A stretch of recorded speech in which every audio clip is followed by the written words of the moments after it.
मात्र त्यांनाच नावं ठेवायची, अशी भूमिका जीवाची होते. म्हणून त्या जीवाला खरे संत कळावेत, म्हणून संतांनी संतांचा परिचय करून दिला. संत कोण आहेत, कोणाला संत म्हणावं, कोणत्या अवस्थेला पोहोचलेले आहेत ते संत, ही भूमिका सांगत असताना जगद्गुरु तुकोबा यांनी अनेक ठिकाणी याचं वर्णन केलंय, अनेक ठिकाणी. कारण संत कुणाला म्हणावं त्या संतांचं यथार्थ वर्णन सर्वसामान्य जीवाला करता येत नाही.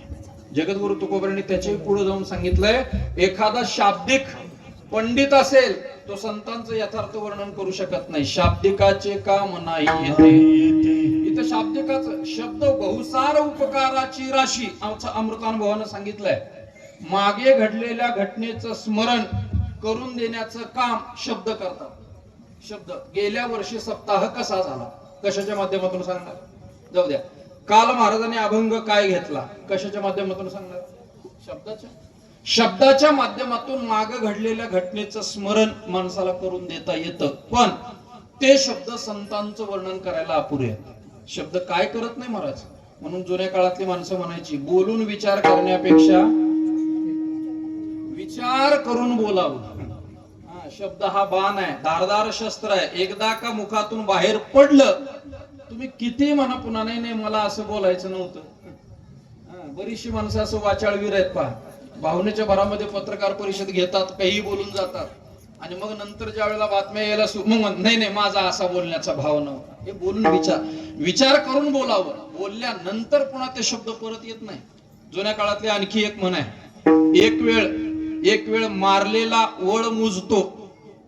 एखाद्याला चापट मारली, त्याचे जर काही कोण वळ उठला तर तो मुजतो, पण बोललेला शब्द जात नाही. माणसं आठवणीत ठेवतात, लक्षात ठेवतात. बरोबर आली निवडणूक की भर फॉर्म भर, आहे आम्ही तुझ्या मागे, भर फॉर्म. नेमकी आचारसंहिता लागते ना, हा पक्ष बदलतो, दुसऱ्याचा झेंडा घेतो. एखादा म्हणतो का रे तुझ्या भरोश्यावर त्यानं फॉर्म भरला, लाखोचा खर्च केला. तो म्हणतो माहित नाही का तुला मागे कसा बोलला होता, त्याचाच वाचपा काढायचा आता. शब्द जागे ठेवले जातात महाराज, जिवंत ठेवले जातात. म्हणून शब्द जपून वापरावे लागतात, जपून. शस्त्र आहेत शब्द, जपून वापरावेत हे शब्द बहुसार उपकाराची राशी आहे, मान्य आहे. बोलता बोलता माणसाच्या शब्दातून काय काय होतं सांगायचं झालं आपल्याला. दोन मित्र बालपणापासून लहानपणापासून एकत्र वाढलेले, एक शहरात गेला, एक खेड्यामध्ये राहिला. यात्रेच्या निमित्तानं गावातला उत्सव सप्ताह आहे, दोघं एकत्र आले. आणि नेमकं गावातल्या मित्राच्या चेहरा असा पडलेला होता, सुरकुत्या पडलेला चेहरा पडलेला, नाराज असलेला मित्र. शहरातल्या मित्राने विचारलं, भाऊ काय झालं एवढं, चेहरा का पडलाय तुझा, काय अडचण काय. गावातल्या मित्रांनी सांगितलं, काही नाही, डोकं जरा जास्त दुखतंय. डोकं त्याला जेवढं असतंय, नाही कळलं का अजून, जेवढं असतंय तेवढंच दुखतंय. अर्ध दुखतंय म्हणजे भावनेत बोलला. तो म्हणला, अरे काहीतरी उपाय सांग. शहरातल्या मित्राने त्याला उपाय सांगितला, एक काम कर, डोकं दुखतंय ना, मग सकाळी सकाळी उद्या गाढवाच्या पायाखाली दुखी बंद होईल. उपाय सांगितला. उपाय, गावातलं गाढव उकरणं फुकणार गाढव, त्याच्या पायाखालची माती घे आणि कपाळाला लाव. आता तोही त्याचाच मित्र ना भाऊ. त्याने सांगितलं, उद्या सकाळी तू कुठे सांग ना. विठ्ठला विठ्ठला विठ्ठला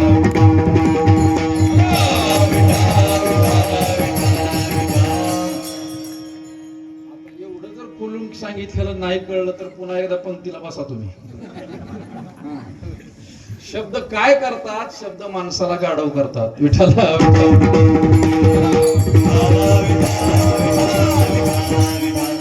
शब्द जपून वापरावेत. जरी हे शब्द बहुसार उपकाराची राशी असले तरी संतांचं वर्णन करायला हे शब्द अपुरे पडतात.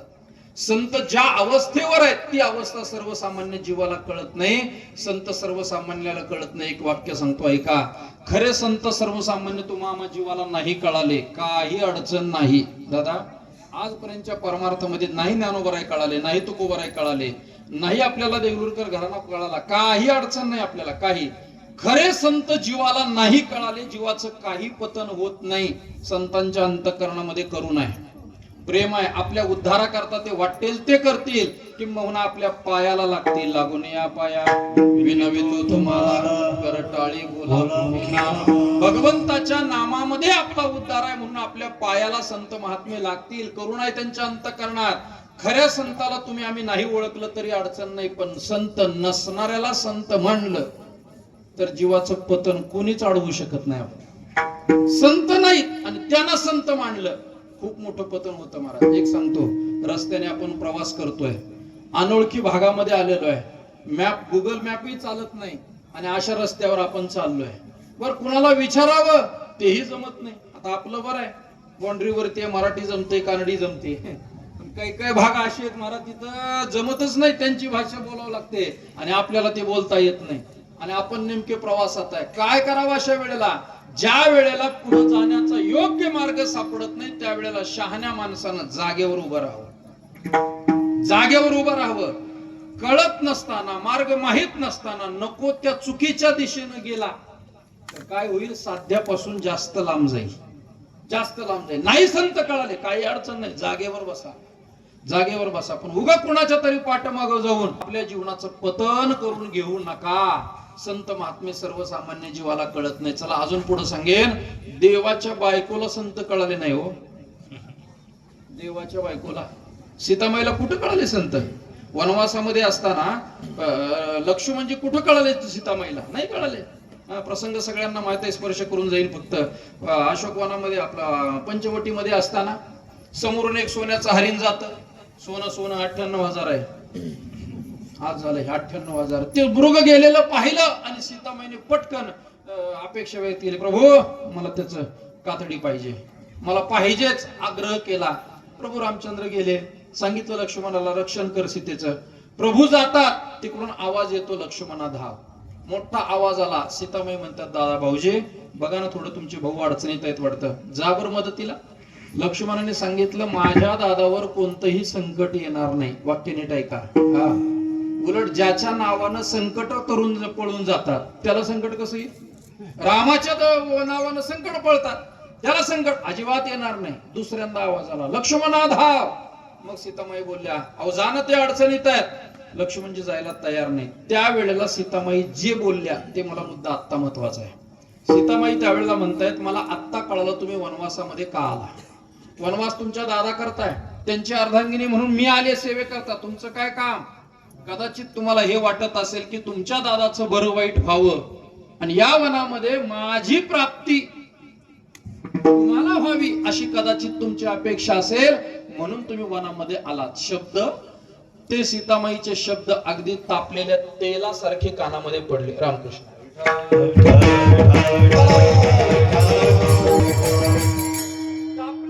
कानामध्ये पडावं असे ते शब्द लक्ष्मणजीच्या कानामध्ये पडले. अरे आजपर्यंत जिचं तोंड कधी बघितलं नाही तिच्याकडून ही अपेक्षा बोलण्याची. मग जायला निघाले, नावीलाच जायला निघाले. पण जाता जाता, आता मी काही दोहे सांगत नाही बरं, आमचं आपलं म्हणजे ताकापुरतं रामायण असं आमचं आहे. ते बाकीचं तुम्ही सगळं करायचं 8 दिवस कथेमध्ये. कीर्तन करायला वेळच किती असतो महाराज. सुंदर अशी गायनामध्ये आमचे ऐकण्यामध्ये वेळ जातो आणि त्यामुळे थोडस आता तसं काळजी करू नका. राम लक्ष्मण दोनों भाई, रावण मेला सीता पाई, रामायण संपलं अगदी माई. वा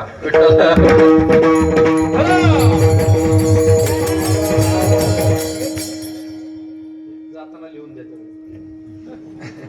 ऐका ऐका, लक्ष्मणजी जायला निघाले पण जाता जाता जबाबदारी आहे. समोर एक लक्ष्मण रेषा ओढली आणि याच्या बाहेर येऊ नका म्हणून लक्ष्मणजी निघून गेले. आता गंमत आहे का, लक्ष्मण खरे संत आहेत, सीतामाईला नाही ओळखता आली. काय अडचण? काय अडचण झाली का? काही नाही. लक्ष्मणजी गेल्यानंतर सुद्धा सीतामाई सुरक्षित आहेत. लक्ष्मण रेषा ओढलेली आहे, साधूना ओढलेली रेषा आहे. कोण महाराज डोंगी येईल आतमध्ये? काय ताकद आहे कोणाची याची? साधूची रेषा आहे ती. नाही कोणाला, सुरक्षित होते आपण. गंमत आहे का, लक्ष्मणजी निघून गेल्या बरोबर तिथं रावण महाराज आला.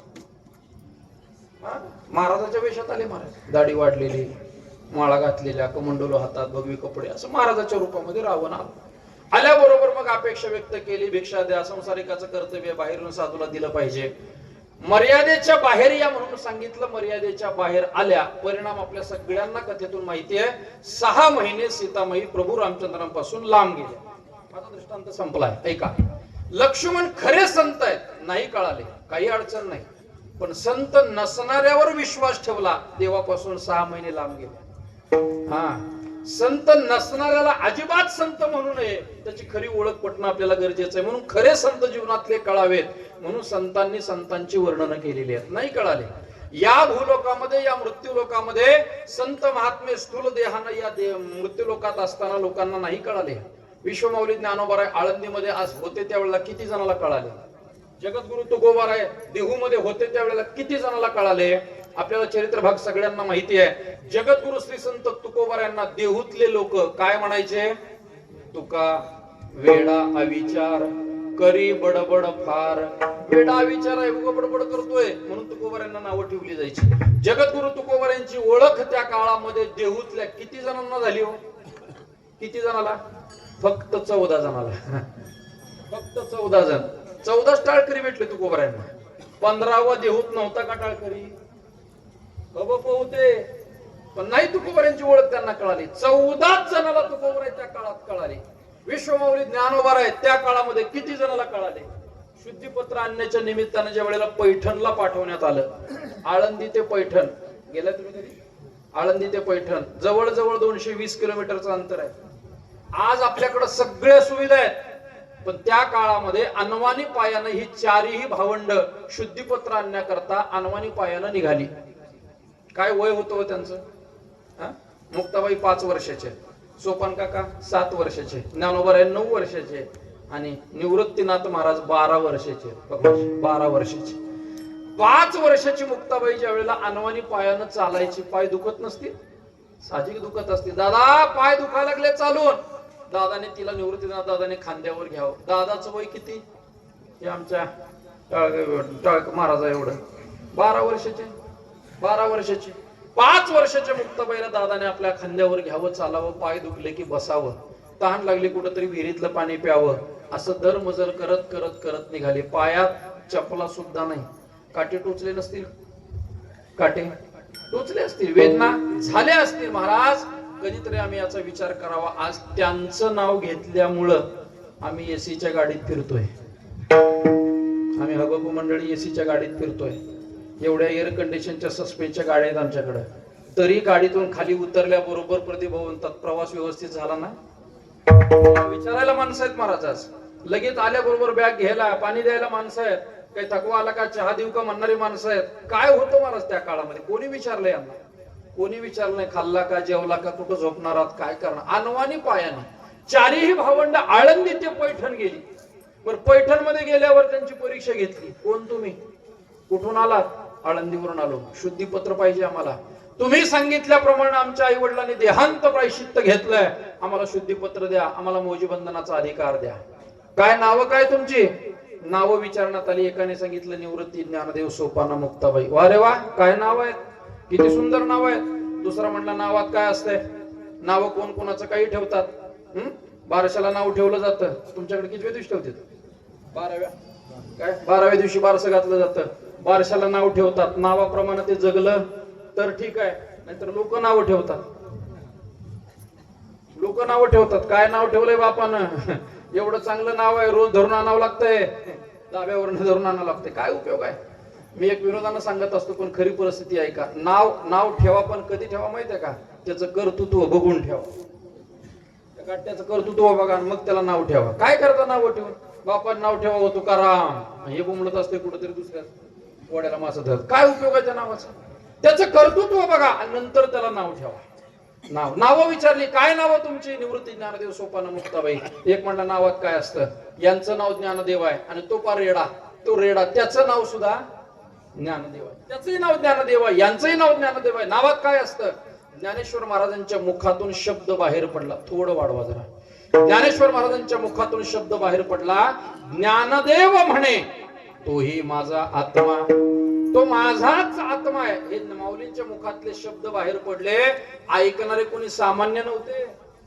वेदाध्ययन केलेले पंडित होते, शास्त्रज्ञ होते, वेदाध्ययन करणारी मंडळी आहेत. त्यांनी तो शब्द ऐकला. महाराज त्यांना पटलं, पण पचलं नाही. पटलं ना त्यांना, कारण वेदाचं महावाक्य आहे सर्वम खलविदम ब्रह्म. चराचरामध्ये परमात्मा भरलेला आहे, हे महावाक्य आहे. त्यांनी पाठ केलंय, त्यांनाही वाटलं बरोबर आहे, त्यांचा आणि यांचा आत्मा एकच आहे. पटलंय पण पचलं नाही. जरा परमार्थाची अडचण इथंच आहे महाराज. 2 तास सगळं पटतं.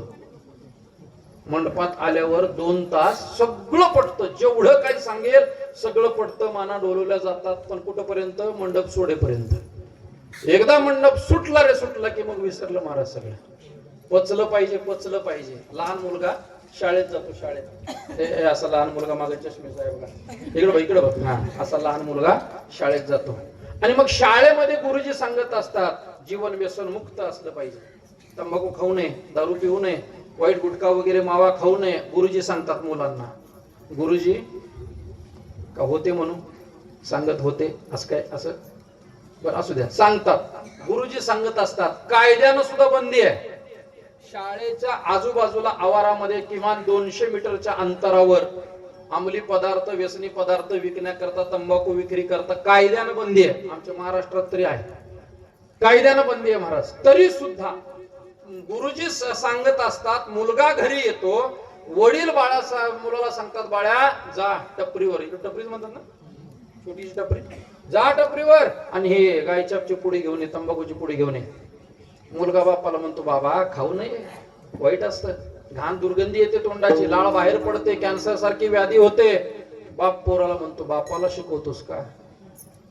बापाला शिकवतो, जा सांगितलंय तेवढं कर. मला सांगा, मुलाने जे सांगितलंय ते बापाला पटलेलं नाही का? पटलेलं आहे, त्यालाही माहिती आहे, पण पचत नाही. हे दुर्दैव आहे.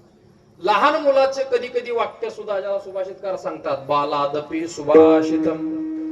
सुभाषित चांगलं असेल तर ते लहान मुलाचं सुद्धा घेतलं पाहिजे. हा, ज्ञानोबराय सांगतात, तोही माझा आत्मा ब्रह्मवृंदांना पटलं, पचेना. पचेना म्हणून परीक्षा घेतली. असं दोघाचा आत्मा एकच आहे का? मग परीक्षा घेऊ. त्या रेड्याच्या पाठीवरती चापकाचे फटके मारले. मारिता असोड मैसियाचे पाठी, तोची वळ उठे ज्ञानदेवा. ते वळ ज्ञानोबरांच्या पाठीवर उठायला लागले. आता गंमत आहे का? ज्ञानोबरांच्या पाठीवर ते वळ उठतात, तरीही संतत्व मान्य केलं नाही. त्यालाही म्हटले नाही, कुठंतरी आपले वामती विद्या शिकून आले असतील. असं कुठं असतं का? त्याच्या पाठीवर मारल्यावर यांच्या पाठीवर कसे? नाही मान्य केलं. मग पुन्हा परीक्षा घेतली. सांगितलं तुम्ही जसं बोलता तसा हा रेडा बोलेल का? ज्ञानोबराय म्हटले का नाही बोलणार? का नाही बोलणार? म्हणून ज्ञानोबरांनी त्या रेड्याच्या मस्तकावर हात ठेवला. होता कृपा तुमची पशु बोले वेद. ज्ञानोबराय म्हणतात, ज्ञानदेव म्हणे बोल रे ऋग्वेद. ओंकार मूळ शब्द प्रणवाचा. तो रेडा वेद बोलला. ऐका, रेडा वेद बोलल्यावर सुद्धा यांचं संतत्व त्या मंडळींनी मान्य केलं नाही केलं. रेड्याच्या मुखातून वेद बोलवलाय ज्ञानोबरांनी. आमच्या पूजनीय गुरुवर्य जोग महाराज वारकरी शिक्षण संस्थेचे ज्येष्ठ अध्यापक पूजनीय मारुती बाबा कुरेकर बाबा मला पाठामध्ये नेहमी सांगायचे, रेडा हा असा प्राणी आहे, रेड्याची गाडी जुंपा आणि बैलाची गाडी जुंपा. बैलाची गाडी आपल्याला जिथं जायचंय तिथंच नेता येते. रेड्याची गाडी त्याला जिथं जायचंय तिथं ते घेऊन जातं आपल्याला. ते आपल्या नियमानं वागत नाही. रेडा बघा प्रयत्न करून असेल एखादा घरामध्ये तर 4 पायाचा विठ्ठला विठ्ठला.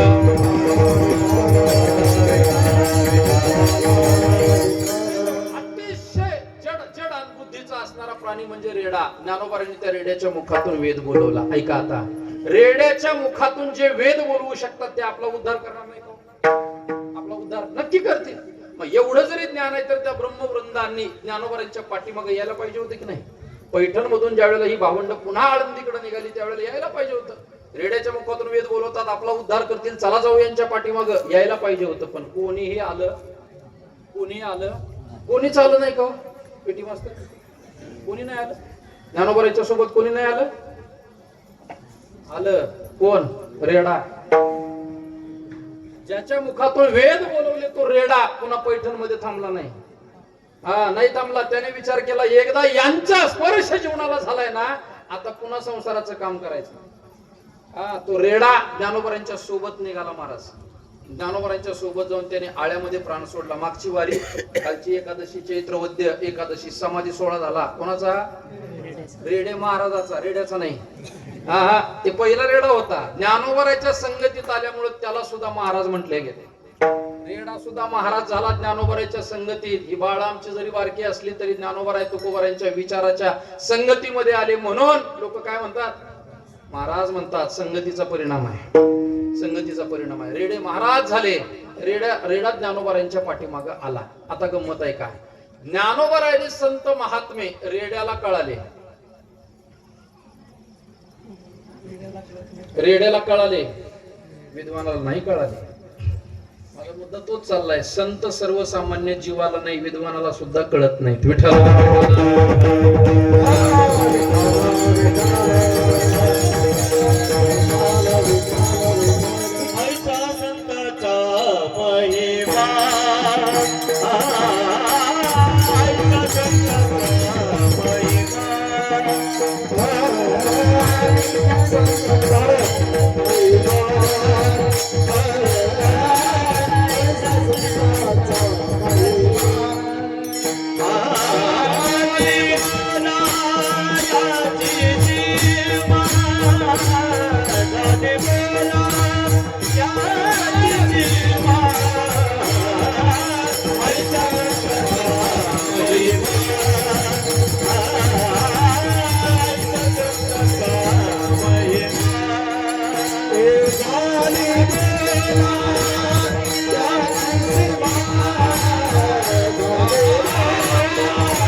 सर्वसामान्याला कळत नाही म्हणून संतांचा विचारसरणीचा विचार, संत कोण असा प्रश्न विचारला तर गोंधळ होतो.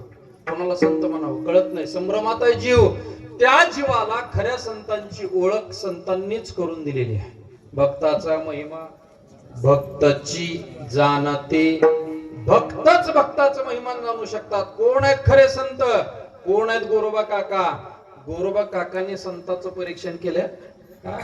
संत कोणाला म्हणावं, भक्त कोणाला म्हणावं, गोरोबा काकाने हातात थापटणं घेतलं. जास्त देवाच्या जवळ असला म्हणून संत होतो काय. नामदेवराव फेल गेले पहिल्या परीक्षेमध्ये, दुसऱ्या परीक्षेमध्ये मात्र फर्स्ट क्लास न पास झाले. दुसऱ्या परीक्षेत, पहिल्या परीक्षेमध्ये नापास झाले की महाराज. परीक्षण केलं. खरे संत सर्वसामान्य जीवाला कळत नाही, त्या जीवाला ओळख पटण्याकरता तुकोबराय संतांचा परिचय करून देतात. येणे बोधे आम्ही असो सर्व काळ, आम्ही या बोधानं संपन्न आहोत. आमचं जीवन या बोधानं संपन्न आहे. बोध शब्दाचा अर्थ आहे ज्ञान.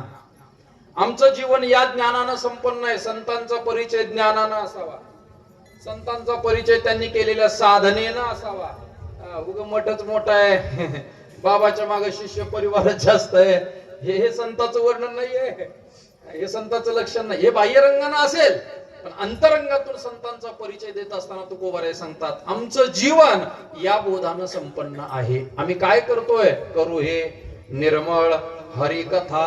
आम्ही भगवान परमात्म्याची निर्मळ अशी कथा करतोय. कथा काय असतं, बऱ्याच वेळेला कृतीपेक्षा हेतूला महत्व द्यावं लागतं. तुम्ही काय करता याही पेक्षा त्याच्या मागचा तुमचा हेतू काय हा विचारात घ्यावा लागतो. दृष्टांत सांगेन आपल्याला मुद्दा लक्षात येईल. एखादे डॉक्टर एखाद्या पेशंटचं पोट फाडतात, ऑपरेशन करायचंय, स्टोन असेल, काही त्रास झाला असेल, डॉक्टर धारधार शस्त्र घेऊन एखाद्या पेशंटचं पोट फाडतात आणि एखादा चोर चोरी करायला आला, मनासारखं नाही भेटलं, दिवस वाया गेला म्हणून त्याच्या हातातल्या चाकून समोरच्याचं पोट फाडतो. हाही पोटच फाडतोय आणि तोही पोटच फाडतोय. दोघांची कृती सारखीच आहे, दोघांची कृती सारखीच आहे, पण दोघांचा हेतू भिन्न आहे. कृतीला महत्व द्यायचं नाही, हेतूला महत्व द्यायचंय. कशासाठी करतोय आणि का करतोय याचा विचार केला पाहिजे. चांगली गळ्यात माळ दिसते म्हणून त्याने माळ घातली की आपणही घालायची नाही. नाही, हेतू पाहिला पाहिजे. हेतू काय, बरं आहे, चांगला आहे, सप्त्यामध्ये रोज मिष्टान नाही, 2 टाइम रोज मिष्टान. अशी एकही पंगत नसेल महाराज की त्या दिवशी तिथं मिष्टान्न नाहीये, गोड पदार्थ एकही पंगत नाही अशी. मला सांगा, किती माणूस श्रीमंत असू द्या, घरामध्ये रोज गोड खाईल काय? रोज गोड कुठला आलंय? सप्त्यात एक दिवस असा नाही, नाही नाही, दिवसात 2. बरं, सकाळी जो पदार्थ आहे तो संध्याकाळी नाही. संध्याकाळचा पंक्तीवाला म्हणतो आपलं बदलून घ्या. का? वाढणारे म्हणतील नाही नाही, सकाळचं शिल्लक राहिलेलं वाढलं वाटतं, बदलून घ्या म्हणेल. मेनू वेगवेगळा मिळतोय महाराज. एवढं मिष्टान्न, एवढं सगळं आपल्या जीवनामध्ये आपल्याला प्राप्त होत आहे. गंमत असे, त्याचा मागचा हेतू पाहिला पाहिजे. का करतोय हेतू त्याचा पाहिला पाहिजे. बऱ्याच वेळेला कृती उपकाराची दिसते, पण त्याचा हेतू लक्षात घेतलं गरजेचं आहे. काय झालं, डोंगराळ भाग होता, डोंगराळ भाग, तिन्ही बाजूने डोंगर, आणि त्या गावात जायला एकच रस्ता होता. त्याला आमच्याकडे पांदीचा रस्ता म्हणतात. पांदीचा एकच रस्ता असा, निमुळता रस्ता. सगळ्या डोंगरावर पाऊस पडला की सगळं पाणी तिथं साठणार, त्या पाण्यातून चिखलातून जावं लागणार, अशी परिस्थिती. आणि नेमकं त्या गावामध्ये ग्रामसेवक म्हणून एका अधिकाऱ्याची नेमणूक झाली. त्याने विचार केला, इन्चार्ज हातात घेण्याच्या अगोदर गाव बघावं, गाव पाहावं. म्हणून तो सगळ्याकडे आपली स्वतःची 4 व्हीलर गाडी घेतली आणि त्या गावाचा दौरा करण्याकरता निघाला. अभ्यासू दौरा, पगारासह सगळा खर्च वसूल अभ्यास दौरा. तो दौरा करण्याकरता ते साहेब निघाले. नेमकं गंमत अशी की रस्त्यात चिखल होता, आजूबाजूने गाडी जात नव्हती. नावीला झाला, साहेबांनी गाडी चिखलात घातली. चिखलात गाडी गेली, जागेवर चाकं फिरायला लागली. काय करावं आता? कोण मदतीला येणार? वस्ती तर लांब आहे, आजूबाजूला कोण दिसत नाही. चिंतेत असणारे साहेबर खाली उतरता येणार, सुटाबुटातला खाली चिखल आहे, कोणाला आवाजही देता येणार. तेवढ्यात आरशात लक्ष गेलं, मागून 4-5 तरुण पोरं येत होते. अशी आमच्या पक्वाजी महाराजाच्या बाजूला बसलेली अशी तरनिबाण मजबूत 4 पोरं यायला दिसली. साहेबाने बाहेरून हात, काय साहेब? काही नाही रे, चिखलात गाडी अडकली, जरा धक्का देऊन बाहेर काढा बरं. पोरांनी कसलेच आडेवेडे घेतले नाही. कृष्णा महाराज कसलेच नाही, काढ ठेवल्या, चिखलात उतरली, गाडीला पटकन खाली उतरले. 500 रुपयाची नोट काढली. एका पोराला जवळ बोलले, ये बाळा, हे 500 रुपये घे, आपापसात वाटून घ्या. मुलांनी हे काय आडेवेडे घेतले नाही, एवढंच पाहिजे तेवढंच पाहिजे. जेवढं दिलंय तेवढ्यात पोरांनी समाधान मांडलं. मुलं निघून चालली, साहेब गाडीत बसले. तेवढ्याच साहेबाच्या डोक्यात विचार आला, येताना रस्त्याने ही मुलं कुठं दिसली नाही. गाडी चिखलात सापडल्याबरोबर पटकन मागं आली. बर, मदत करा म्हटल्याबरोबर आडेवेडे न घेता गाडी चिखलातून काढून दिली. जेवढं दिलंय तेवढ्याच समाधान मांडलं. ही पोरं राहतात कुठं, काय करतात, काय खातात, या माळराना डोंगराळ भागात काय करतात? साहेबांनी पुन्हा आवाज दिला, बाळा इकडे ये रे. एक पोरगा आला इकडे. काय झालं साहेब, परत देऊ का काही यातलं? ते म्हणजे परत वगैरे काही नको, पण तुम्ही राहता कुठं, खाता काय, काम धंदा काय तुम्हाला? मुलाने सांगितलं, खरं सांगतो साहेब, काही काम धंदा नाही आम्हाला. असंच तुमच्यासारखी एखाद्याची गाडी फसते, तेवढी गाडी काढून देतो, जेवढं देतील त्यात समाधान मानतो, बस एवढंच काम आहे आपल्याला. आता ऐका, साहेबांनी सांगितलं, बाळांनो तुम्ही म्हणताय ते बरोबर आहे, काही काम धंदा नाही, चिखलात गाडी फसली, काढून दिली, तेवढ्यावर उपजीविका. पण ऐका, पावसाळ्यामध्ये इथं चिखल साचणं साहजिक आहे. पावसाळ्यातला चिखल कदाचित हिवाळ्यात सुद्धा तसाच राहू शकतो, पण भर उन्हाळ्यामध्ये 40-42 डिग्री टेम्परेचरला सगळं चिखल वाढून गेला, इथं कोणाचीच गाडी फसणार नाही. तुमच्यावर उपासमारीची वेळ येईल ना. गाडीच नाही फसली तर मग तुम्हाला पैसे मिळतील कुठून? तर एका मुलाने सांगितलं, साहेब बैलगाडीनं पाणी आणतो पण चिखल वाढू देत नाही. आता मला सांगा, त्यानं केलेली कृती उपकाराची आहे का? कृती जरी उपकाराची दिसत असली तरी त्याच्या मागचा हेतू पाहिला पाहिजे. विठ्ठला विठ्ठला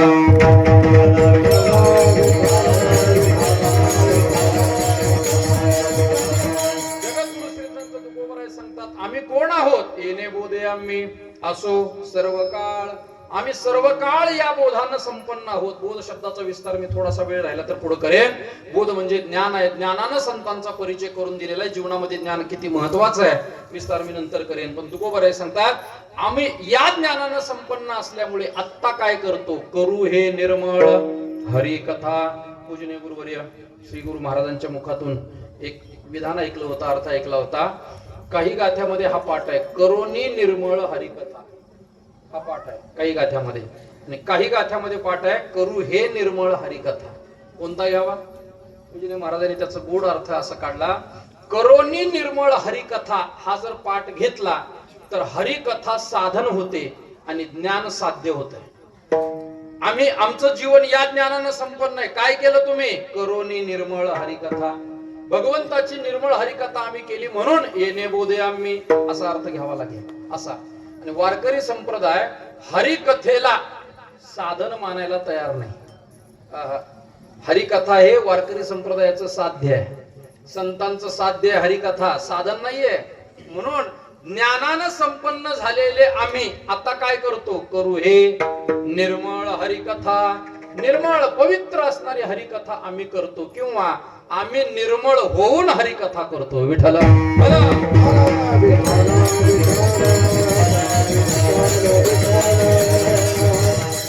भगवंताची कथा निर्मळ आहे. श्रीमद भागवत रामायण आदी ग्रंथ आदी कथा भगवंताच्या निर्मळ कथा आहेत. का? ज्याची कथा करायची तोच निर्मळ आहे. पवित्रानाम पवित्रम यो मंगलानाम च मंगलम. परमात्मा पवित्र, त्याची कथा सुद्धा पवित्र. म्हणून पवित्र असणारी निर्मळ कथा आम्ही करतोय एक अर्थ, किंवा आम्ही पवित्र होऊन त्याची कथा करतोय. कथा करत असताना स्वतः पवित्र व्हावं. पवित्र व्हावं म्हणजे लगेच जाऊन शॅम्पूने आंघोळ करून यायची नाही.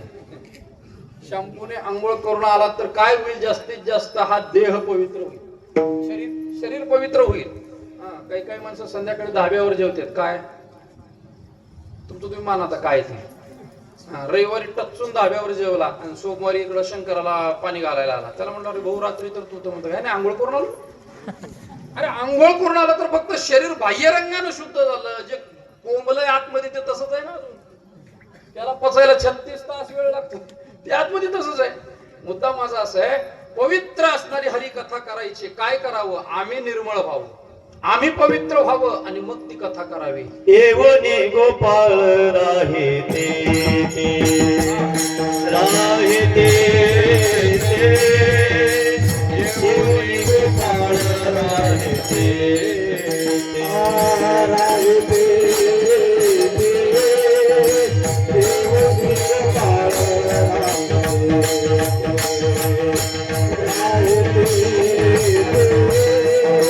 येवने गोपाळ राहे ते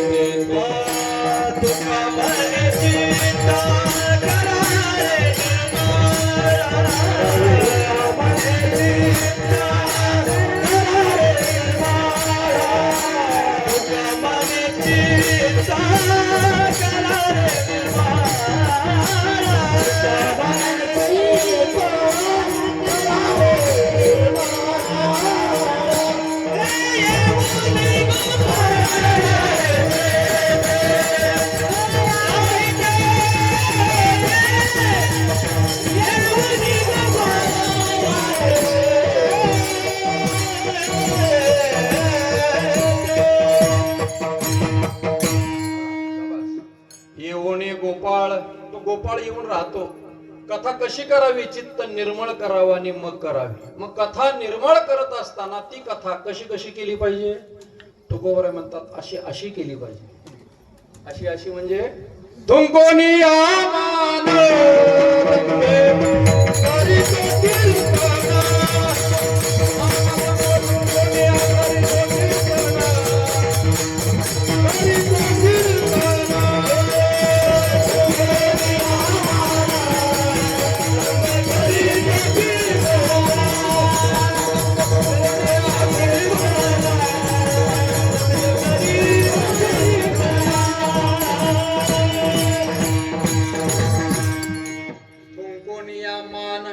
दंभे करीतो असा पाठ नाही.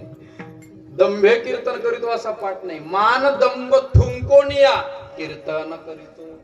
कथा करत असताना मान दंभ थुंकून टाकावा लागतो, जीवनातला अहंकार टाकून द्यावा लागतो आणि मग ती कथा करावी. ती कथा निर्मळ आहे. करू हे निर्मळ हरिकथा. तिसरा भाव आपल्याला असाही काढता येऊ शकतो, जी कथा भगवंतासाठी केली जाते ती कथा निर्मळ आहे. कोणती कथा निर्मळ मानावी, जी कथा देवासाठी केली जाते. आमच्या फड परंपरेमध्ये सेवा सुरू करण्यापूर्वी एक वाक्य वापरलं जातं, सेवेकरिता घेतलेला अभंग. आता बाकीच्या ठिकाणी म्हणावं लागतं, कोणाच्या सेवेकरिता, बाकी ठिकाणी देवाच्या सेवेकरिता जर ती कथा असेल तर ती कथा निर्मळ आहे. आपल्या कथेनं देव प्रसन्न व्हावा. पुन्हा ऐका, आपल्या कथेनं देव प्रसन्न व्हावा. महाराज लोकांचं काय, लोक आज बरं म्हणतात, आज बरं म्हणतात, उद्यामध्ये काय जमलंच नाही. लोक बदलत राहतात महाराज, लोकांचं काही नाही. देव आपल्या कथेनं, ऐका, देव कथेनं प्रसन्न कधी होतो माहितीये का? ज्या वेळेला घड्याळाकडे लक्ष जात नाही त्यावेळेला. कथेमध्ये भगवान परमात्म्याची अभिव्यक्ती आलेली आहे. कशावरून कळतं? देहभान विसरला, कथा रंगात आली, वेळ कसा गेला नाही कळालं, समजावं ती कथा देवासाठी चाललेली आहे. देव प्रसन्न व्हावा कथेमध्ये. देव लोकांचं काही नसतं महाराज. आमच्या भागामध्ये एका कीर्तनाला गेलो होतो. कीर्तन झाल्यावर आता बसायला खुर्ची वगैरे दिली. बाजूचे उद्याचे कार्यक्रमाचं अनाउन्समेंट करणारे आले, त्यांनी सगळं वाचून दाखवलं, आजचे पंगत वगैरे वगैरे. आजचे महाराज खूप लांबून आले, खूप सुंदर, वाह काय सुंदर, वाह काय कीर्तन. मला थोडं अजून बरं वाटायला लागलं. ते वा वा म्हणायचे, मला बरं वाटायचं. लोक मध्ये मध्ये टाळ्या वाजवायचे, मला अजून बरं वाटायचं. हे बोलता बोलता ते बोलणारे म्हटले, आता ऐका, उद्याचं कीर्तन याच्याही पेक्षा चांगलं आहे. गेलं ना आपलं खड्ड्यात, आपलं तिथंच खड्ड्यात गेलं महाराज. काय खरंय? काही खरं नाही. लोका करता नाही, लोकांनी धावत्या गंगेमध्ये हात धुवून घ्यावे. कथा देवासाठी करावी, देव प्रसन्न होईल याच्यासाठी कथा करावी. काय कथा होती महाराज? ते अकबर बादशाहच्या दरबारामध्ये एक तानसेन नावाचे गायन करायचे. तानसेन खूप गोड आवाज, महाराज तुमचा आवाज आहे तसा आवाज होता तानसेनचा. गोड आवाजात गायन करायचे. एवढा आवाज, आता ते मामासाहेबांच्या चरित्रात एक वाक्य आलंय, तानसेनचं गायन ऐकण्याकरता माणूस कानसेन असावा लागतो. मोठ्याची वाक्य खूप मोठी असतात. मोठी माणसं थोडं बोलतात पण पुष्कळ बोलतात. आमचा पसारा चालूच आहे 2-2 तास आमचा. तानसेनचं गायन ऐकायचंय, माणूस कानसेन असावा लागतो. कानसेन पाहिजे. आणि मग तो तानसेन गायन करतायत. सुंदर असा प्रकारे अकबर बादशाह भजन ऐकतोय, प्रसन्न झाला. सुवर्ण मोहरा दान दिल्या, सुवर्ण मोहरा. एक दिवस त्या बादशाने सांगितलं, का रे तानसेन, तू एवढं चांगलं गायन करतो, तुझे गुरुजी किती चांगलं गायन करत असतील. महाराज सुंदर मृदंग वाजवतात, ज्यांच्याकडे शिकले ते किती चांगलं वाजवत असतील. साधा विचार. तानसेननं सांगितलं, मला तुझ्या गुरुजीचं भजन ऐकायचं आहे. घे तारीख त्यांची, घे तारीख, लाव फोन त्यांना. तानसेन म्हणलं, ते काय आताचे महाराज आहेत का फोनवर तारखा घ्यायला? माझे गुरुजी आहेत, तुमच्याकडे नाही येणार ते. तुम्हाला जर भजन ऐकायचं असेल तर ते जिथं भजन करतात तिथं तुम्हाला जावं लागेल, तिथं जावं लागेल. उत्कट इच्छा निर्माण झाली होती, त्यामुळे अकबर बादशाह निघाला. चल म्हणे, जाऊ आपण भजन ऐकायला. भजन ऐकायला तानसेननं सांगितलं, असं राजा होऊन जायचं नाही. राजवस्त्र उतरवा, साधी वस्त्र घाला आणि चला माझ्यासोबत. साधी वस्त्र घातली, दोघंही गेले वृंदावनामध्ये. बाके बिहारीच्या दरबारामध्ये तानसेनचे गुरुजी भजन करायचे, ज्यांचं नाव आहे हरिदास प्रभू. हरिदासजी भजन करायचे. इतकं गोड भजन चालायचं महाराज. बादशाह जाऊन पुढे बसला, भजन सुरू झालं आणि बादशाहला समाधी लागली. समाधी. 2 तास बादशाह स्वतःच्या देहाला विसरला. मी राजा आहे, विसरला. 2 तास भजनाचा, इतका मोठा भजनाची ताकदच अशी आहे. संगीताची ताकद एवढी आहे की ते चित्ताला आकर्षित करून घेतं. म्हणून मी नेहमी सांगत असतो, पिक्चर रिलीज होण्याच्या अगोदर त्याचा टायटल सॉन्ग येतो. पिक्चर अजून रिलीज व्हायचा आहे, त्याच्या आधी त्याचं एखादं गाणं समोर येतं. उगा आपलं एखादं कडवं ध्रुवपद एवढंच असतं. लगेच पाठ होतं महाराज, लगेच पाठ होतं. नुसतं ऐकलं की ते पाठ होतं. कविता लवकर पाठ होतात, धडे पाठ होत नाही संगीताच्या माध्यमातून. म्हणून तर आपल्या वारकरी संप्रदायामध्ये सेवेकरिता घेतलेला जो अभंग आहे तो अभंग चालीत म्हणण्याची प्रथा आहे. सुरुवातीला तो अभंग चालीत म्हणला जातो. का? त्या अंतःकरणामध्ये त्या अभंगाचा भाव संगीताच्या माध्यमातून शिरला पाहिजे म्हणून. ते काय उगा लोक यायला वेळ आहे, अजून पंक्ती उठायचे म्हणून घ्या चाल म्हणून, याच्यासाठी नाही. बरीच माणसं अशी आहेत महाराज, बऱ्याच भागातले असे, त्या दोघांचं जोपर्यंत होत नाही तोवर मंडपच भरत नाही. दोन गायक जोपर्यंत चाल म्हणून आपल्या जागेवर जात नाही, माणसं नको त्यांचं चाललंय चालू द्या, नंतर जाऊ आपण. यासाठी नाही, अभंगाचा भाव आपल्या अंतःकरणामध्ये त्या शब्दाच्या स्वराच्या माध्यमातून मिसळला पाहिजे, याच्याकरता चाली म्हणण्याची प्रथा आहे. हरिदास प्रभू भजन करतायत, अकबर बादशाहला समाधी लागली. भजन संपलं, दोघं परत निघाले. रस्त्याने चालता चालता तो अकबर बादशाह म्हणतोय, तानसेन किती गोड भजन करतात रे तुझे गुरुजी. 2 तास समाधी लागली मला. स्वतःचं देहभान विसरलो, मी राजाही विसरलो. हे तानसेन, तू असं भजन करत जा की गुरुजींकडे शिकला ना, तू पण असं भजन करत जा, मला दररोज 2 तास समाधीचा आनंद मिळेल. ऐका, तानसेन उत्तर दिलेलं महत्वाचं आहे. तानसेन म्हणतोय, महाराज मी भजन करतो, तुम्ही खुश व्हावे आणि मला सुवर्ण मोहरा द्याव्यात. माझं भजन तुम्हाला खुश करण्याकरता आहे. माझे गुरुजी भजन करतात देवाला खुश करण्याकरता. निर्मळ कोणती निर्मळ कथा आहे? ज्या कथेनं देव प्रसन्न होईल ती निर्मळ कथा आहे. करू हे निर्मळ हरिकथा. आम्ही भगवंताची निर्मळ अशी हरिकथा करतोय म्हणून केवळ केवळ या भूमीवरती आणि सबंध त्रैलोक्यामध्ये आमच्यासारखा भाग्यवान दुसरा कोणी नाही. दुसऱ्या चरणात आम्ही भूमीवारी एक परिवार,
आम्ही भूमीवारी एक दैवाचे जगद्गुरु तुकोबर आपला दैवी परिचय करून देत आहेत. कोण आहे आम्ही?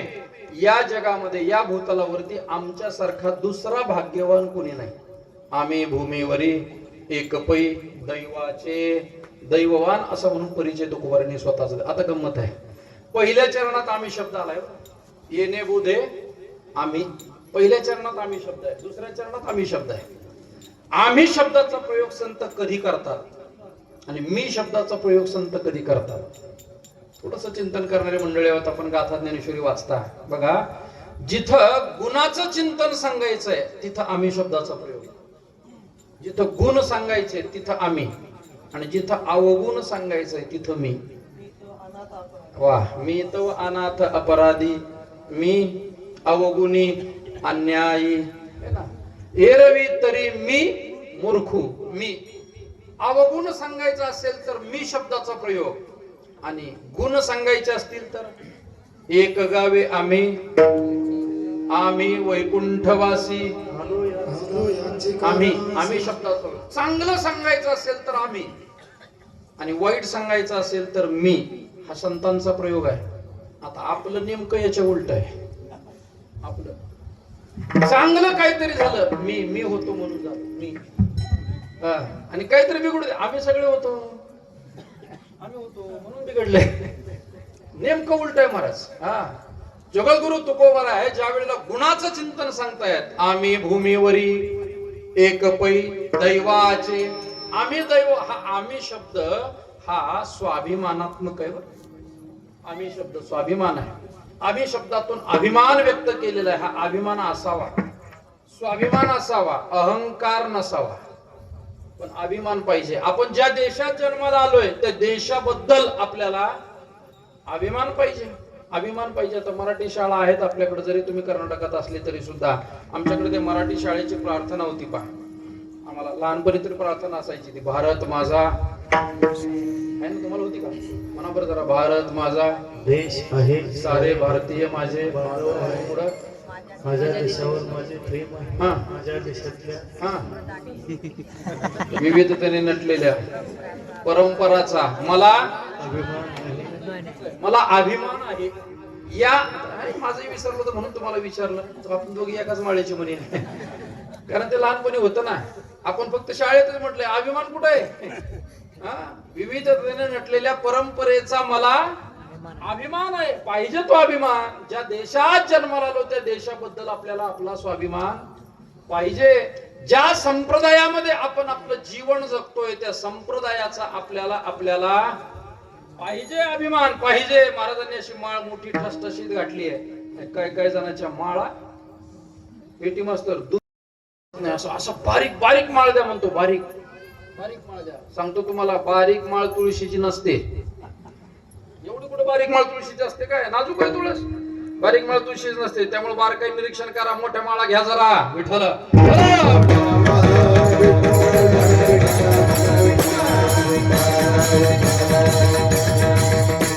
संप्रदायामध्ये आपण जीवन जगतो महाराज. त्या संप्रदायाबद्दल आपल्याला अभिमान पाहिजे. अजून ऐका, अजून ऐका. अभिमान चाय जनी खोरे नाही सेवक रघुपती पती मोरे. वा, असा अभिमान पाहिजे. परंपरेचा, वारकरी संप्रदायाचा अभिमान पाहिजे.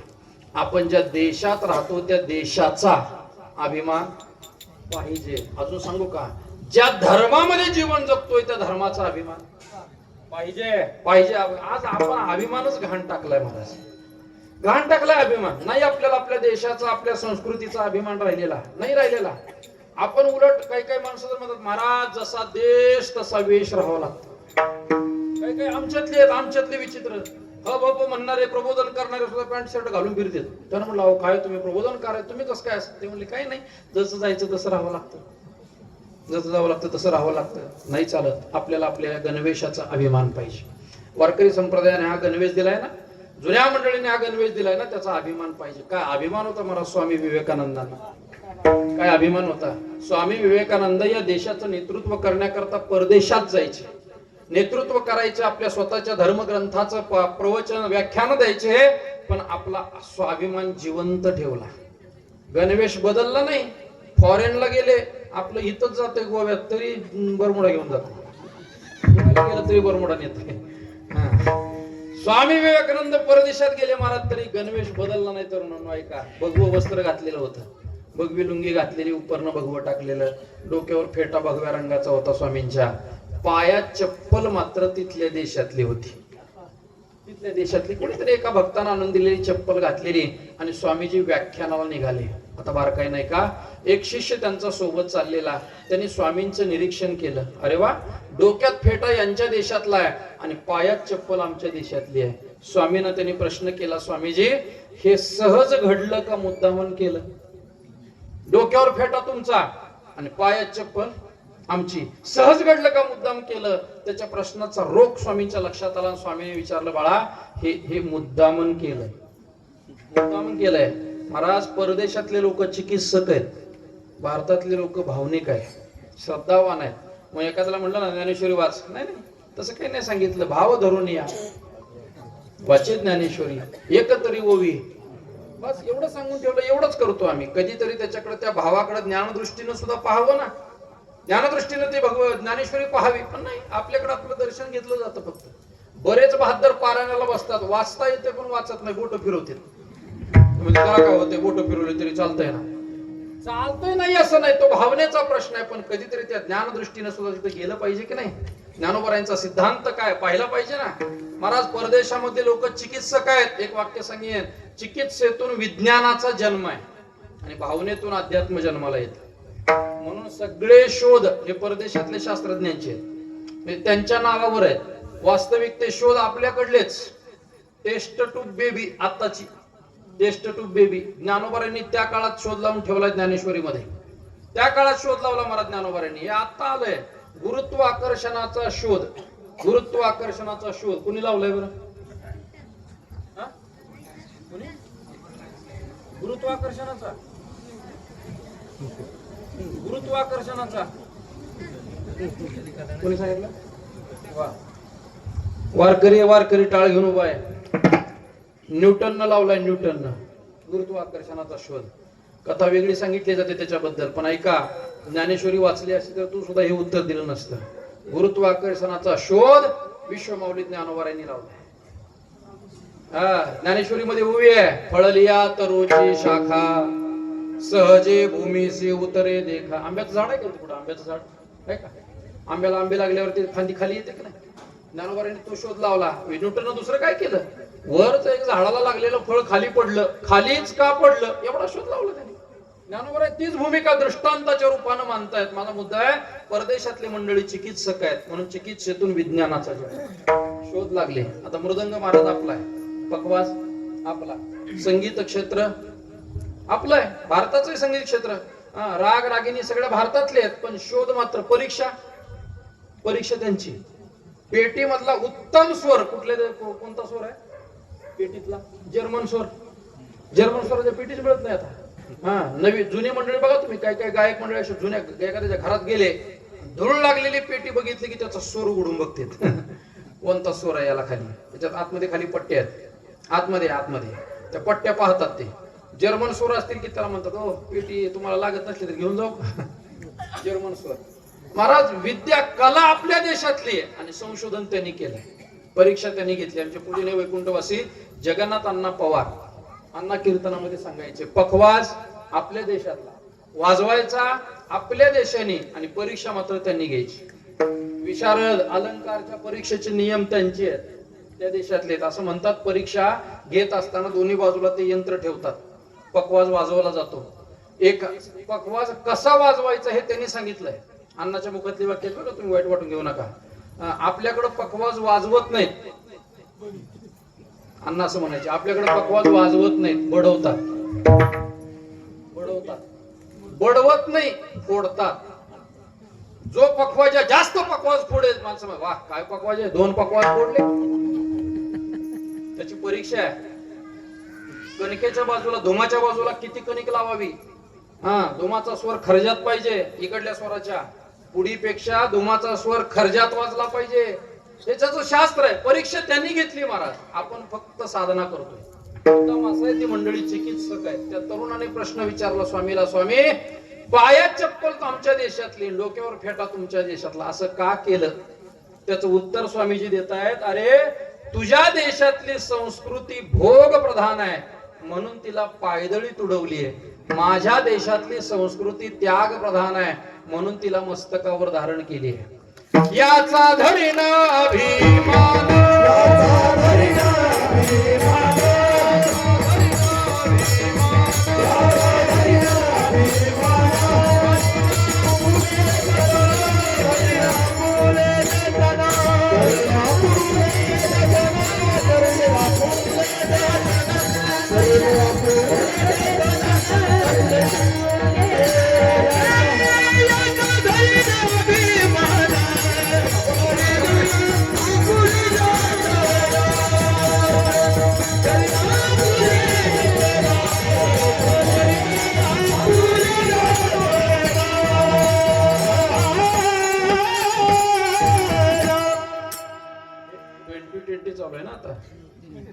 त्यामुळे आपलं 20-20 करायचं, सगळ्यांनी सोबत मारायचं म्हणजे वेळ वाचेल अजून आपला. याचा धरीन अभिमान, करीन आपुले जतन. अभिमान आपल्या देशाचा, आपल्या संस्कृतीचा अभिमान. इतिहासानं हेच सांगितलं महाराज. किती होते हो मावळे? छत्रपती शिवाजी महाराजांनी हिंदवी स्वराज्य स्थापन केलं त्यावेळेला मावळे होते किती? मूठभर. मुघल सैन्याच्या समोर मूठभर मावळे, पण स्वाभिमान जिवंत होता मावळ्याचा. मॅनेज नाही झाले, हे माझ्याकडले घे तुझ्याकडले, घेऊ शपथविधी असं नाही. एकनिष्ठ राहिले, स्वाभिमान जिवंत ठेवला. हे सांगेन मी आपल्याला. छत्रपती शिवाजी महाराज ज्या वेळेला गोवळकोंड्याचा बादशाह असणारा कुतुबशहा त्याच्या भेटीला निघाले, भेटीला काही सैन्य सोबत घेतलं आणि महाराज भेटीला निघाले. बादशाला कळालं महाराष्ट्रातला जाणता राजा छत्रपती शिवाजी महाराज आपल्या राज्यात येत आहेत. गोवळकोंड्याचा कुतुबशहा भेटायला गेला, सामोरा गेला, पालखी थांबली, महाराज खाली उतरले, दोघांची गळाभेट झाली. वाजत गाजत छत्रपती शिवाजी महाराजांना कुतुबशहानं आपल्या राज्यात आणि राज्यात आणल्यावर आपलं वैभव तो दाखवू लागला. महाराज की आमच्या राज्यातलं सगळं धनधान्य, कोठारा दाखवली त्यानं. कोठारा आहेत का तुमच्या राज्यात? महाराज म्हणले हो आमच्या राज्यात अशी धान्याची कोठारा आहेत.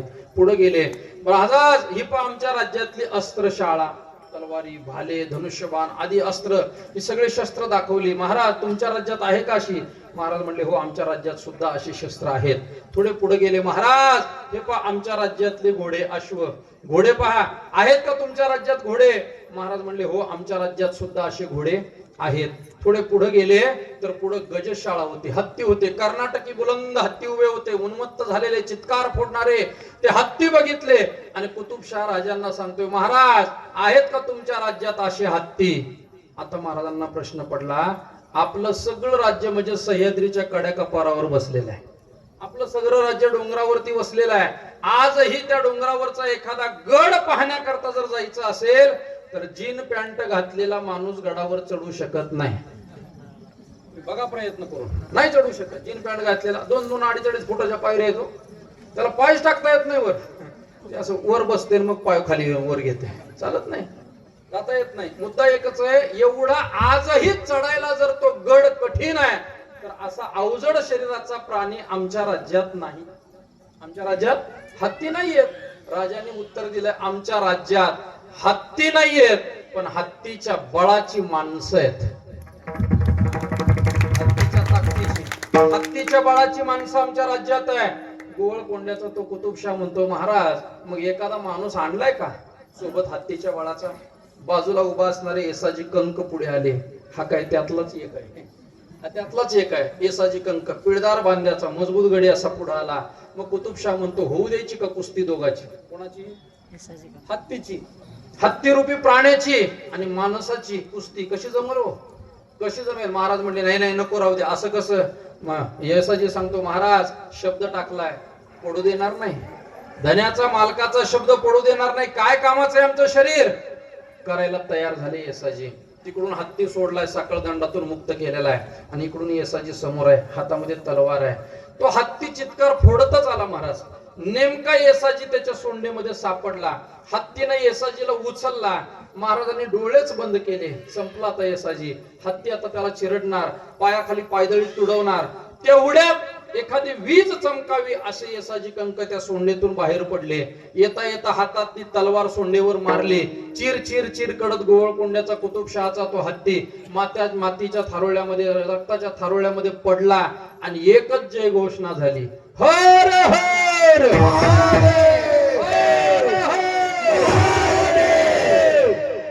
ही गर्जना ऐकल्याबरोबर महाराजांनी डोळे उघडले. बघितलं समोर कर्नाटकचा हत्ती रक्ताच्या थारोळ्यात आहे आणि महाराष्ट्राच्या हत्तीच्या हातामध्ये तलवार आहे, रक्त उघळत आहे. कुतुबशाह पळतच गेला. येसाजी कंकांना कडकडून मिठी मारली आणि आपल्या गळ्यातला सुवर्णाचा हार काढून येसाजी कंकांना बक्षीस म्हणून पुढे हात केला. त्यावेळेला येसाजी कंक प्रदीपभाऊ 2 पावलं मागे सरकले. 2 पावलं मागे सरकतात आणि येसाजी कंक मुखातून शब्द बाहेर पडतात, आमच्या विजयाचं कौतुक करायला आमचा राजा समर्थ आहे. याला म्हणतात स्वाभिमान. याला स्वाभिमान म्हणतात. काय दिलंय महाराजांनी मावळ्यांना? काही दिलं नाही. 2 वेळेची भाकरी वेळेवर मिळाली नसेल, पण स्वाभिमान कधी सुद्धा गहाण ठेवला नाही. स्वाभिमान जिवंत ठेवला, जिवंत मावळ्याने. म्हणून हे राज्य आज आपल्याला पाहायला मिळालं, म्हणून मिळालंय. हा स्वाभिमान जिवंत. आपला स्वाभिमान म्हणजे त्यानं 500 दिले आणि ह्यानं 1000 दिले, फुटलाच.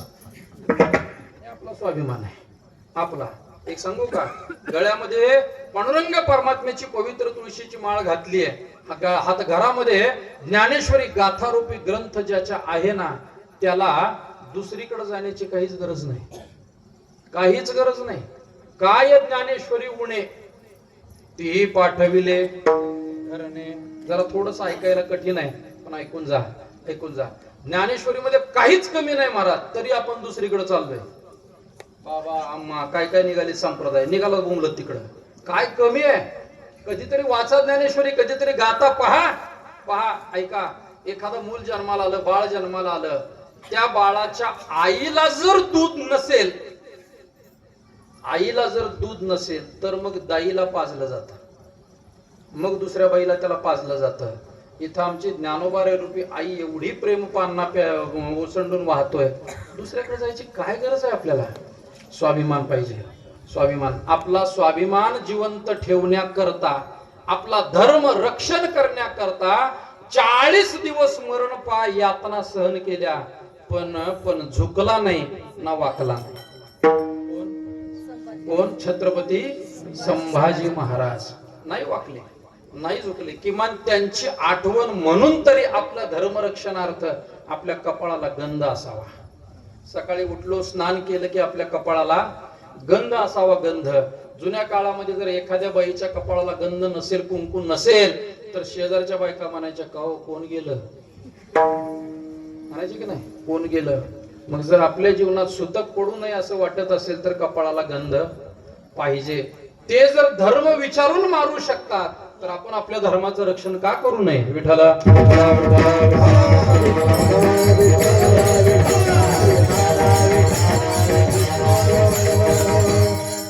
जर आता कठीण झालंच पाहिजे, थोडस जर आपण आपल्या तयारीत राहिलं पाहिजे. वारकरी संप्रदाय थोडा जागा झाला, महाराष्ट्र बदलला.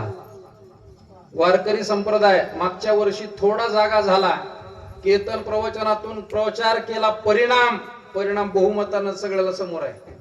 वारकरी संप्रदाय जर एकदा खरंच जागा झाला, दुर्दैव आमचं हेच चाललंय, तो फडावरचा त्या आणि ह्या फडावरचा आहे, ते गाव माझं आणि हे गाव माझं आहे, ह्याच्यातच वडावडी चालली महाराजांची. काय विचित्रपणा वाढलाय, काय झालंय, आपलं आपल्यातच गोष्ट लागून लागले, नुसते भांडण. हे ना असं याला म्हणला, तो त्याला तसं म्हणला. ह्याच्यात धर्म जागा करायचे, आपल्याला स्वाभिमान पाहिजे. जगद्गुरु तुकोबराय स्वाभिमान सांगतायत, आम्ही भूमीवरी एकपै दैवाचे. जे दैव आहे, जे आमच्या वाट्याला भागाला, आमच्या वाट्याला प्राप्त झालंय, दैव आहे. दैव वेगवेगळं आहे, वेगवेगळं दैव आहे. कोणी कोणाला कशाचं दैव मानले, काय आता किती प्रमाण सांगू. भाग्य तरी नव्हे, धनपुत्र दारा, निकटवास बरा संतापायी. संतांनी दैव कशाला मानलंय? धन पुत्र दारा, हे मिळणं हे जीवनातलं दैव नाही, हे भाग्य नाही. आपण त्याला दैव म्हणले. त्याला धन मिळालं, वा वा, माझ्यासारखं काय. रस्त्याने माणूस चालला, रस्त्याने एखाद्या श्रीमंत माणसाची मयत गेलेली, आजही त्या मैतीवर पैसे उधळतात. चिल्लर नोटा कोणी मैतीवर उधळत नाही, नोटा मैतीवर उधळत नाही. नोटा दुसरीकडे आहेत. लक्षात आला असेल तुमच्या. नोटा मैतीवर चिल्लर उधळतात. चिल्लर रुपया 2 रुपये लय झालं तरी एखादा चुकून 5 रुपये मैतीवर पैसे उधळले. मैत पुढे गेली आणि हे मागून चाललं होतं, आणि त्याला नेमकं ते 5 रुपयाचा ठोकळा दिसला. पळतच गेला, पटकन उचलला. रस्त्यावर दिसलेला सापडलेला पैसे माणूस लगेच खिशात घालत नाही. काय करतो? उचलतो, कपाळाला लावतो. कपाळाला, बरं झालं लक्ष्मीची प्राप्ती झाली. 5 रुपये काय दर्जा आहे हो आपला? 5 रुपये, 5 रुपये मिळाले म्हणजे भाग्य मानावं का? धन मिळालं म्हणून भाग्य. दारा मिळाली. दारा कळते का? दारा तुम्हाला नसेल माहित. दारा झालंच नाही तुमचं म्हणून दारा माहित नाही. दारात येऊच देत नाही. दारा आले का? या नारळ घेऊन, उद्या कुठं जायचंय? दारा म्हणजे पत्नी. पत्नी मिळाली, तेही भाग्य मानलं गेलं नाही. धन दारा, पुत्र प्राप्ती झाली म्हणून भाग्य मानावं. काय भाग्य म्हणता? मुलगा झाला भाग्य घ्या पेढे, मुलगा झाला भाग्य घ्या पेढे. मुलगा होणं हे जर भाग्याचं लक्षण मानलं असतं तर माणसापेक्षा कुत्री भाग्यवान ठरली असती. कुत्री डझनानं पिलाच मारा त्याला. काय भाग्य मानता मुलं होणं म्हणजे? पण एखाद्याच्या जीवनामध्ये मुलगा झाला, भाग्य आहे. कोणाच्या दृष्टीनं? ज्याला मूल नाही त्याच्या दृष्टीनं. प्रपंच झाला, ज्याला एखाद्याला मूलबाळ झालं नाही, 10-15 वर्ष झाले, सगळा उपचार पाहिला, सगळं केलं, नाही मूल झालं, आणि एखाद्याला मूलबाळ झालं, वा काय भाग्यवान आहे तुम्ही. काही माणसं वर्षाला पाळणा हलतोय. ज्याला मूल नाही ते त्याला म्हणतोय काय भाग्यवान आहे, वर्षाला पाळणा हलतोय. ज्याला पाळणा वर्षाला हलतोय त्याला एकांतात विचारावर कस काय? ते म्हणते नसती झाली बरं झाला. ज्याला झाले ते परेशान आहे, आणि ज्याला नाही ते म्हणते का नाही झाले. काय भाग्य मानता प्रपंचातलं आपल्या? खरं भाग्य जीवनामधलं आहे संतांचा संग प्राप्त होणं. खरं भाग्य जीवनामध्ये भगवंताची प्राप्ती होणं. भगवंताला शरण जाणं भाग्यवंत म्हणवतया. शरण गेले पंढरीराया. पांडुरंग परमात्म्याची शरणागती ज्यानं केली तो खरा भाग्यवान आहे, तो खरा दैववान आहे. आता रामायणाचार्य बसलेले, थोडं सांगतो जरा, मला पण रामायणातलं आलं पाहिजे ना. तुम्ही रामायणाचा अभ्यास माझ्यासमोरच केलाय, फक्त मी केला नाही, तुम्ही केलाय. विठ्ठल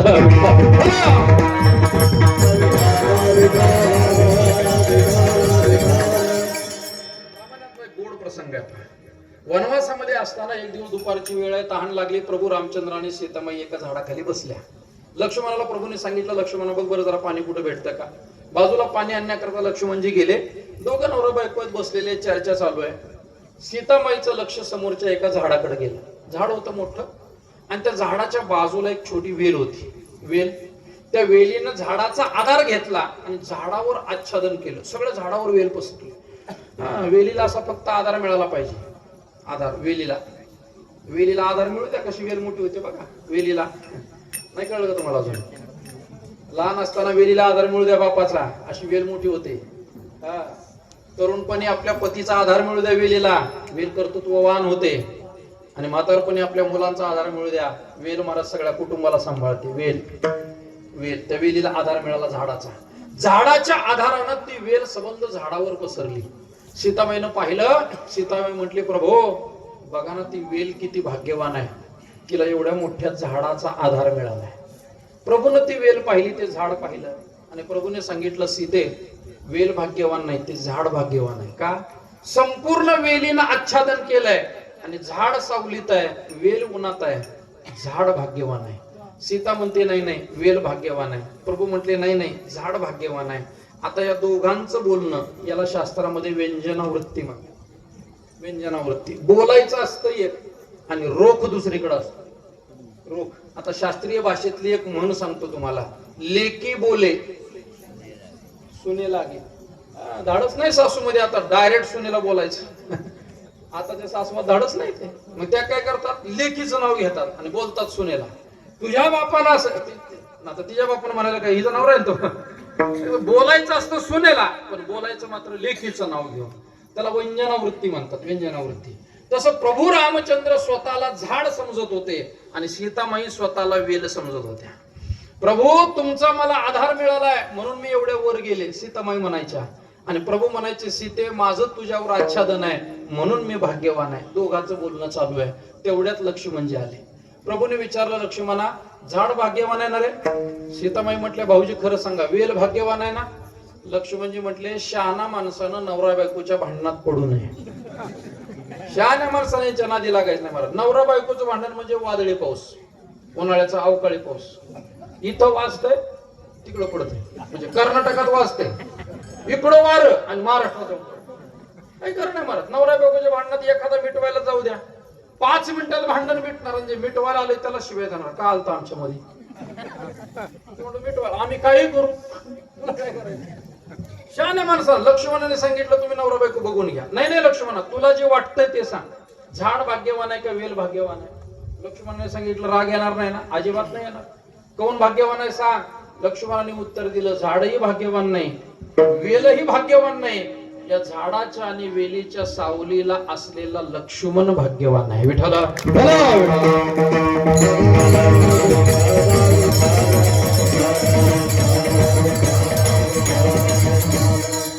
भाग्य आपल्या जीवनामध्ये प्राप्त होत आहे. जगद्गुरु तुकोबाराय सांगतात, आम्ही भूमीवरी एक पै दैवाचे, या जन्म या भूतलावरती आमच्यासारखा दुसरा भाग्यवान कुणी नाही महाराज.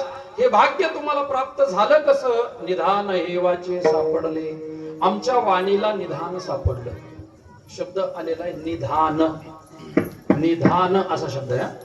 आमच्या वाणीला निधान सापडलं. ऐका, निधान कशाला म्हणतात याचं निदानच लागत नाही. निधान कशाला म्हणावं, नाहीच निदान लागत. अहो काय झालंय हे कळालं तर डॉक्टर उपचार करतील. एखाद्या पेशंटवर डॉक्टर औषध उपचार करतील कधी, त्याला काय झालंय हे कळालं तर. बऱ्याच वेळेला निदानच लागत नाही, याला काय झालंय तो उपचार करणं चालू आहे. कोरोनाच्या काळामध्ये अशीच माणसं मेली महाराज. हे नाही चालत ते वापर, ते नाही चालत हे वापर. निदानच लागलं नाही शेवटपर्यंत. शेवटपर्यंत निदान लागत नाही. जगद्गुरु तुकोबाराय सांगतात, आमच्या वाणीला निदान सापडलं. निदान कोणतं निदान आहे? तो हा विठोबा निधाना.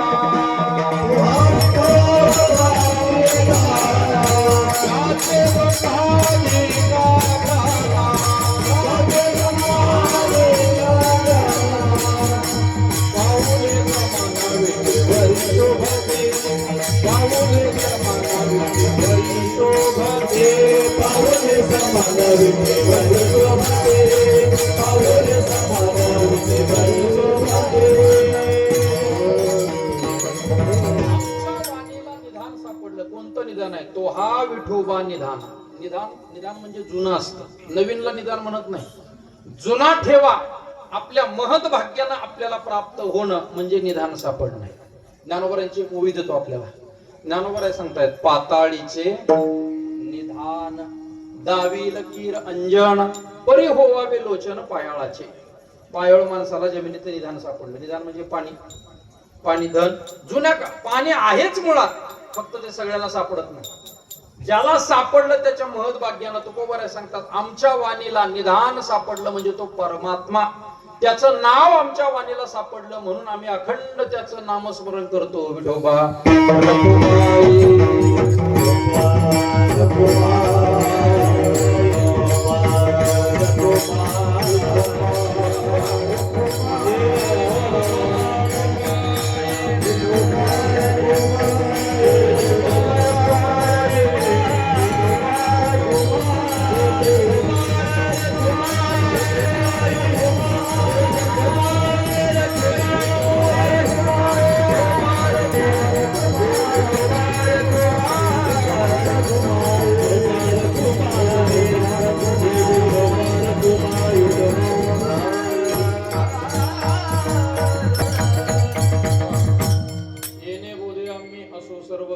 करू हे निर्मळ हरिकथा, आम्ही भूमीवरी एक पै दैवाचे निधान हे वाचे सापडले. आमच्या वाणीला परमात्मा सापडला म्हणून या भूतलावरती आम्हीच भाग्यवान नाही तर तील कुळे दोन्ही उभयता गाता ऐकता सुखरूप गाणारे, सगळे गाणारे ऐकणारे सुखरूप होते.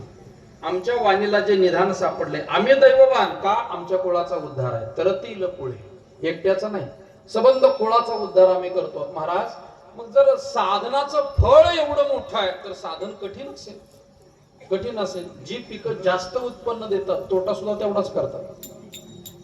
जर तातंत्र बिघडलं तर तोटा तेवढाच होतो. एखादा एकर 2 एकर 5 एकर पाऊस पडला, सोयाबीन गेलं, किती नुकसान होईल. सोयाबीन पावसात गेलं किती होईल नुकसान.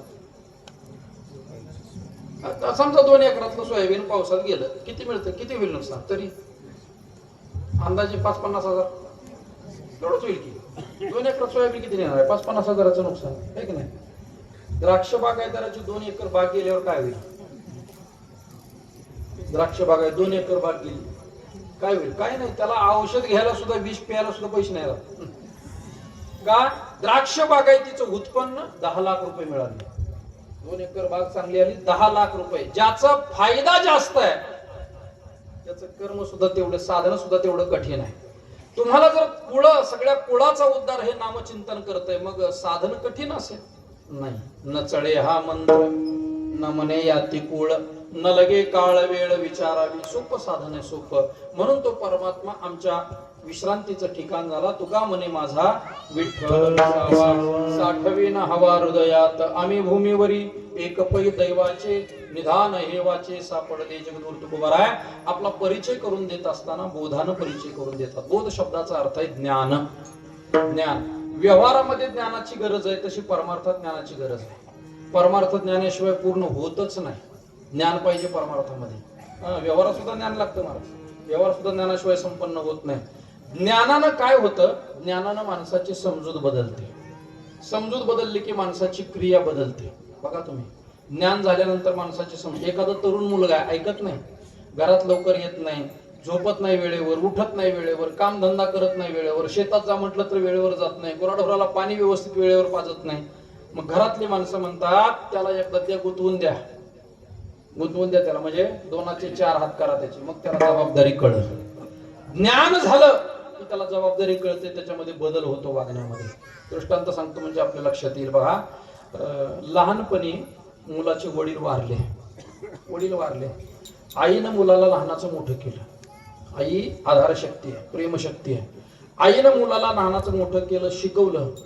काबाड कष्ट दुसऱ्याच्या रानात जाऊन काम केलं, पण मुलाला शिकवलं. 11:15 वाजले, मुलाचं लग्न झालं. लगेच करून टाकू लग्न आपण.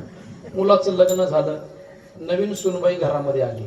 मुलाला नोकरी लागली, लग्न झालं, नवीन सूनबाई घरात आली. आल्याबरोबर त्या सासू म्हणणारीने सुनेला सांगितलंय, बघ बाहेरची सगळी कामं तू करायची, घरातला स्वयंपाक मात्र मी करणार. जुन्या काळातली ती सासू सांगतोय मी. आताची सासू तिकडं सुपारी फोडली की इकडं गावात सांगत असते, आता बसून भाकरी खाणार. आता सून घरी येणार, ती भाकरी करणार आणि मी बसून खाणार. ही फक्त म्हणते. नंतर सून कामाला जाते, हिलाच करावं लागतं. दोघीच हिलाच करावं लागतं. जुन्या काळामधली होती. त्या सासून त्या आलेल्या सुनेला सांगितलं, लहानपणापासून माझ्या हाताची चव त्याला आहे. त्याला काय लागतं मला चांगलं माहितीये. स्वयंपाक मीच करणार, बाकीची कामं तू कर. सुनेला वाटलं काय अडचण आहे, करती करू दे. वर्ष 2 वर्ष 5 वर्ष गेले कृष्ण महाराज. 5 वर्ष सासू स्वयंपाक करायची आणि सून बसून खायची. भाग्यवान सून बसून खायची. 5 वर्ष झाल्यावर एक दिवस सकाळी उठलेल्या सासू सुना उठल्या, आवरलं सगळं, देवपूजा झाली आणि सुनेनं सांगितलं, आत्या आजचा स्वयंपाक मी करू का?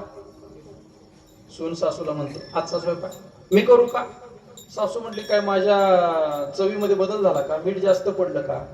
एखादा पांढरा केस आला स्वयंपाकामध्ये?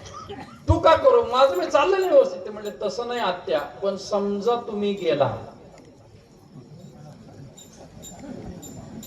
पंढरपूरला वारीला, म्हातारीला कशाला घालवता लगेच? जमून 4 दिवस. आत्या तुम्ही जर समजा वारीला पंढरपूरला गेला, माझ्या हाताची सुद्धा चव त्यांना असली पाहिजे.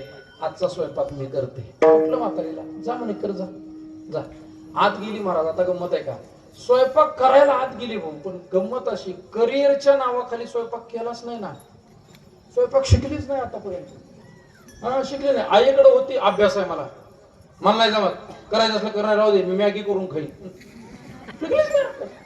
काही स्वयंपाक केला नाही, कधी चपाती नाही, कधी भाजी नाही, साधं पोहे केले नाही, कधी पोहे नाही केले, कधी केले. त्याच्यामुळे स्वयंपाक तिकडे शिकली नाही. नांदायला आली, सासून करू दिला नाही. स्वयंपाक येतो कोणाला? करतो म्हणून गेली, पण करता येईना ना स्वयंपाक. आता बघितलं होतं, कणिक मळायची, पाणी टाकलं, कणिक मळलं, जरा पातळ झाली, केलं टाकून. बरं, आताच्या काळामध्ये तरुण मुलांना असा काही फॉर्म्युला नियम नाहीये. तुम्ही जर मुलगी बघायला गेला, आता जुन्या काळातली माणसं होती, म्हाताऱ्या माणसाचा याच्या मुली बघायला, आणि म्हाताऱ्या माणसं विचारायच्या, बाई स्वयंपाक येतो का? हळूच विचारायच्या. ती जर पोरगी म्हटली ना, हा येतो, मग पुरणपोळी जमते का तुला? पुरणपोळी. आता एवढं नवीन तरुण मुलीला कशी काय पुरणपोळी जमल? बरं, आमचं एक जुनं वाक्य आहे बरं का, जिच्या डोक्यावरचा पदर पडत नाही तिला पुरणपोळी चांगली जमते. जुनं वाक्य. सोपं नाही महाराज. ते पुरण असं एकदम बारीक करावं लागतं, फाटून जाते पोळी ती. जाऊ दे, ते आता सगळं सांगत बसलो, वाढत जाईल पोळी पुरा. तिला स्वयंपाक येतच नव्हता ना, केलाच नाही कधी स्वयंपाक. बरं, आजच्या काळात नियम नाही. आताची मुलं जर मुलगी बघायला गेल्यावर विचारतात का, बाई तुला स्वयंपाक येतो का? अजिबात नाही विचारत. आमच्या पुण्याकडे तर अजिबात विचारत नाही. आमच्या पुण्याकडे फक्त एकच विचारतात, तुला जर नाही स्वयंपाक करता आला चालेल, आम्ही रोज हॉटेलचं पार्सल घेऊ. रोज आम्ही हॉटेलचं पार्सल घेऊ, फक्त तुझ्या दिसण्यात फरक नाही पडला पाहिजे. दिसण्यात पहिल्या अध्यायात आहे ना, नित्य नूतन देखी जे गीता तत्व, तसं तुझं दिसणं नित्य नूतन उजळत गेलं पाहिजे. काही जास्त गांभीर्य घेऊ नका, तुला ब्युटी पार्लरचा कोर्स आला पाहिजे, एवढंच त्याचा अर्थ आहे. जास्त काही जात एवढंही नाही. ब्युटी पार्लरचा कोर्स जमला पाहिजे, काय स्वयंपाक आलाच पाहिजे हा नियम नाही. आता मोलकरीण ठेवू, स्वयंपाकवाली ठेवू, काही करू, दिसण्यात बदल नाही व्हावा. जुन्या काळात होतं महाराज. आता ते स्वयंपाक केलाच नाही कधी. गेली किचन मध्ये, कशी तरी कणिक मळली, जमली कणिक, पण चपाती कशी लाटायची? चपाती दादा लाटता येते का? चपाती येते?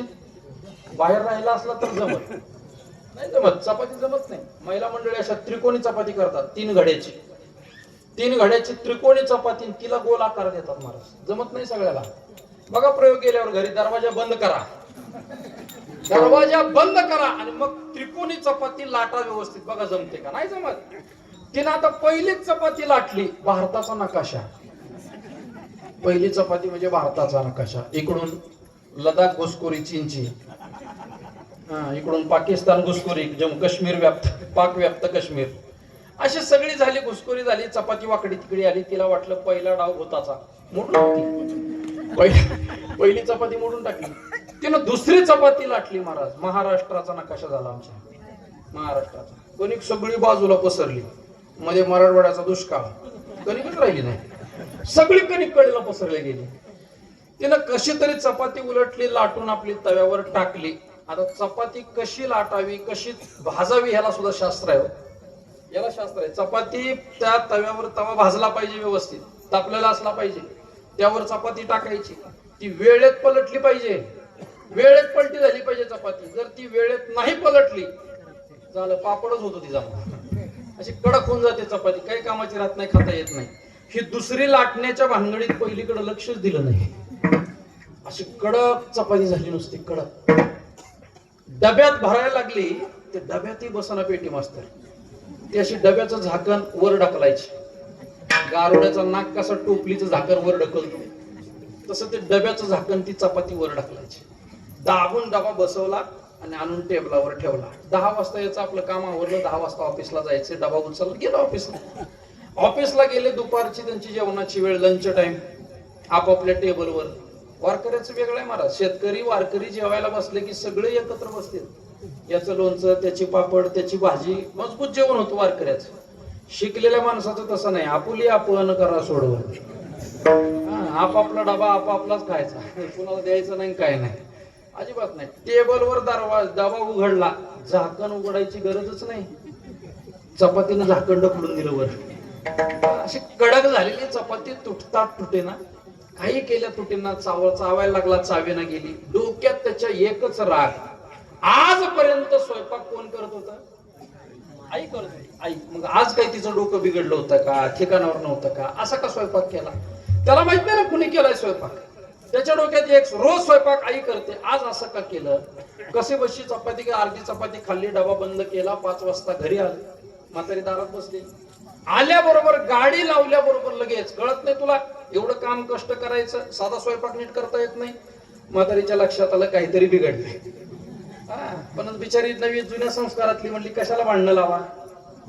सुनतनला गेल्या का कशाला भांडणं, आपलं गप बसली बिचारी. आताची असते. तुला माहितीये का तू गेल्यावर किती वेळ बोलती फोनवर?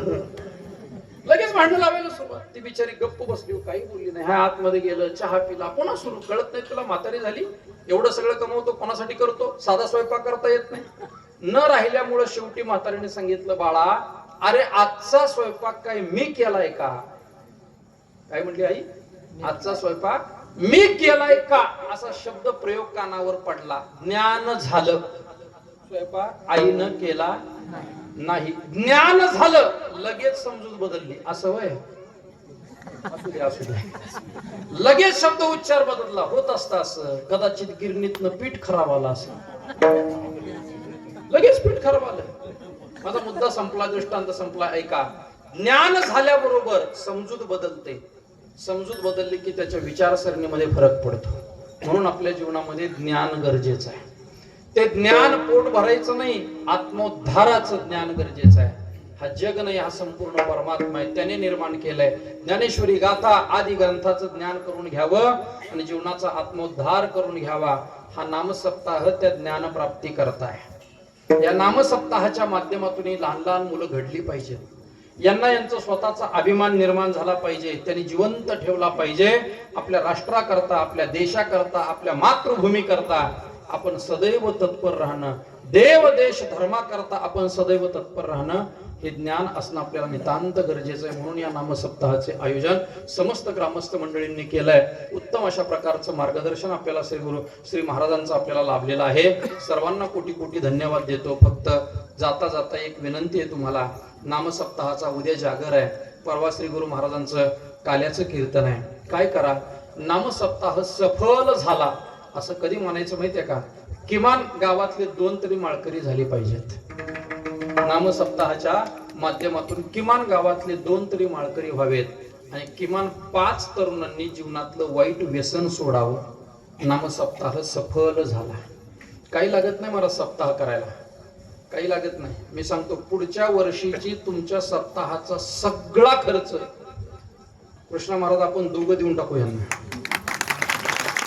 काही ज्ञानोबरांनी पुष्कळ दिले आपल्याला, तुकोबरांनी पुष्कळ दिले आपल्याला, काही अडचण नाही द्यायला. किती खर्च आहे अंदाजे दादा? किती खर्च आहे? 5 लाख सगळं मिळून. पंगत कस काय असेल महाराज? पंगत काही कमी आहे का? 3 तास पंक्ती चालल्या होत्या, चालीपर्यंत पंक्ती चालल्या होत्या, चालीपर्यंत. किती असेल अंदाजे खर्च? 10 लाख धरूया आपण. 10 लाख अजून 11 धरा की, काय अडचण आपल्या घेऊ ना, वाटून घेऊ ना आपण सगळे. एक 10 लाख रुपये खर्च आहे तुमच्या सप्ताहाचा. सगळा खर्च, मंडप, सिस्टीम, महाराज, कलाकार, जेवण खाणं सगळं. किती? 10 लाख. मी तुम्हाला 10 लाख रुपये देतो, काही अडचण नाही. देतो, तुमचेच घेतो आणि तुम्हाला देतो.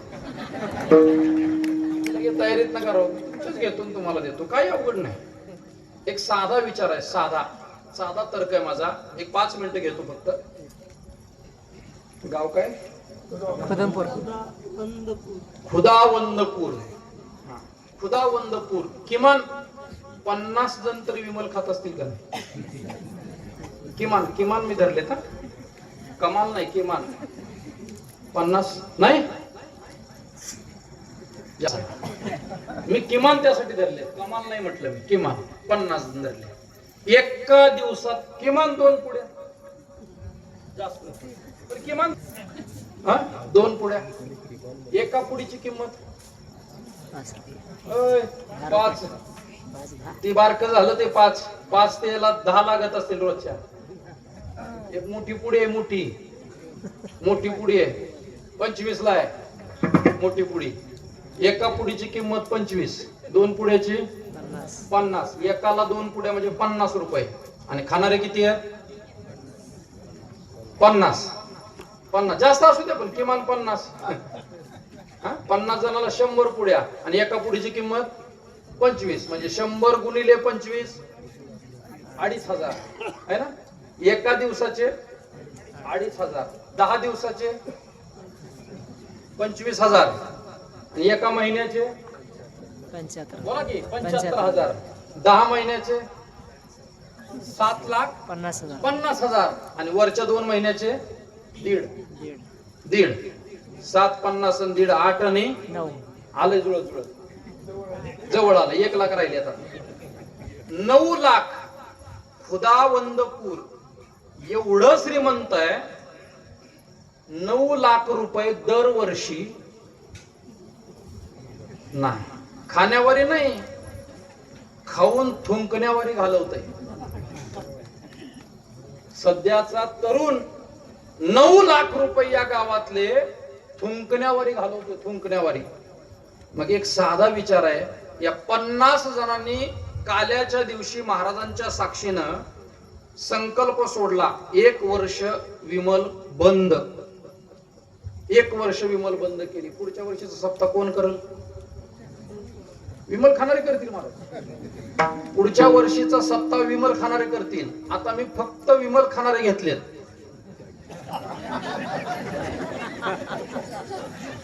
ते गायच्या पोले अजून तसेच आपले तंबाखूवाले. ते जाऊ दे, पेनारे सोडून दे, बरोबर तिकडे त्यांना तिकडेच पोट देते. काय करायचं आपल्याला? एक साधा विचार आहे. मी का सांगतो आपल्याला, वाईट व्यसन जर बाजूला सारलं तर किती मोठी बचत आपल्या जीवनात आपण करतो. नामसप्ताहाच्या माध्यमातून प्रबोधन कामाचं नाहीये, परिवर्तन कामाचं. प्रबोधन चालूच आहे की. तुम्ही नुसता मोबाईल उघडा, व्हॉट्सअप उघडा, काय मेसेज येतात महाराज आपल्याला. भले भले माणसं ज्ञान पाजळतात आपल्याला. एवढं प्रबोधन चालू आहे सध्या, फक्त परिवर्तन नाहीये, बदल होत नाही आमच्यामध्ये. आम्ही मंडपामध्ये ऐकतोय आणि इथंच म्हणतोय काढ तंबाखू लय उशीर झाला आज. हा बदल ज्या दिवशी घडेल त्या दिवशी आपल्या गावातला सप्ताह संपन्न झाला. ज्ञानेश्वर माऊली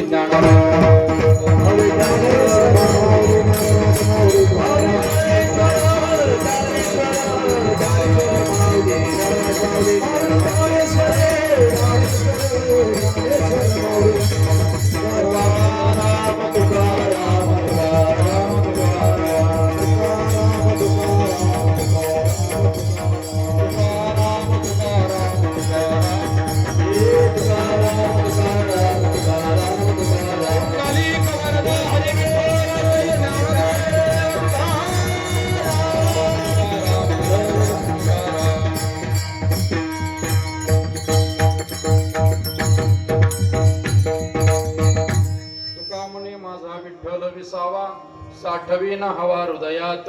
आम्ही भूमीवरी एक पै दैवाचे निधान हेवाचे सापडले. सेवा संपन्न झालेली आहे. अतिशय उत्कृष्ट अशा प्रकारचं वातावरण, सुंदर ऐकणारे, जाणकार ऐकणारे. कारण लगेच लक्षात येतो महाराज, दर्जा लगेच लक्षात येतो.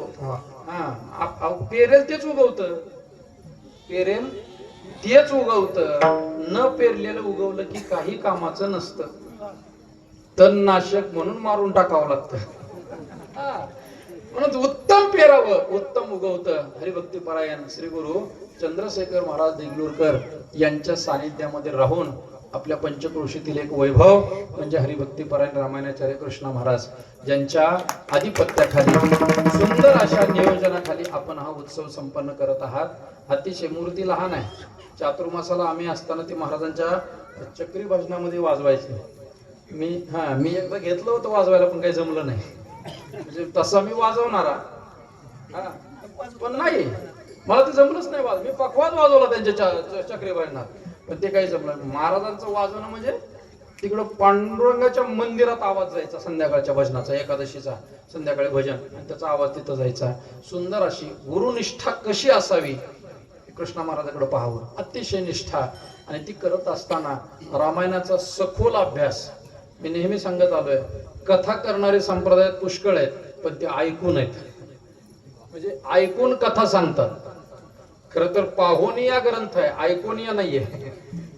ते ऐकून बरेच जण कथा करायला लागले. कथेला कथा जोडायची. हे असं झालं, राम इथं आला, तिथं आला, तिथं गेला आणि गेला, झालं. ते मग सांगितलेलं रामायण त्या पद्धतीनं महाराजांनी स्वतः आळंदीमध्ये ज्ञानोबा दरबारात राहून तिथं रामायणाचा अभ्यास करून सुंदर अशा प्रकारे शास्त्रशुद्ध गुरु परंपरेनं आलेलं रामायण आज आपल्या समोर कथेच्या माध्यमातून मांडत आहेत. त्यांच्या मुखारविंदातून ज्ञानेश्वरीचं पारायण, माऊलींच्या मुखारविंदातून भागवत आदी ग्रंथाचं सुंदर अशा प्रकारे चिंतन आपण करत आहात. सर्व माझ्या उद्याच्या वारकरी संप्रदायातील या बालगोपाळांनाही धन्यवाद देतो. फक्त एक विनंती आहे, संप्रदायाची चाकोरी धरून चाला. हा, युट्यूबच्या नादी लागाल, अशा उड्या मारायच्या आणि तशा करायच्या नाही. आपला पहिला पाया भक्कम करायचा. हे ज्ञान, हे वय तुमचं ज्ञान कमवण्याचं आहे. स्पर्धा लागली पाहिजे, नाचण्याची नाही, स्पर्धा लागली पाहिजे अभ्यासाची. शाबास. अभंग पाठांतराची, ओवी पाठांतराची, एका विद्यार्थ्याची भगवद्गीता पाठ व्हावी आणि त्यांनी आपल्या जीवनातला अभ्यास करून वारकरी संप्रदायाची सेवा भविष्यामध्ये करत राहावी.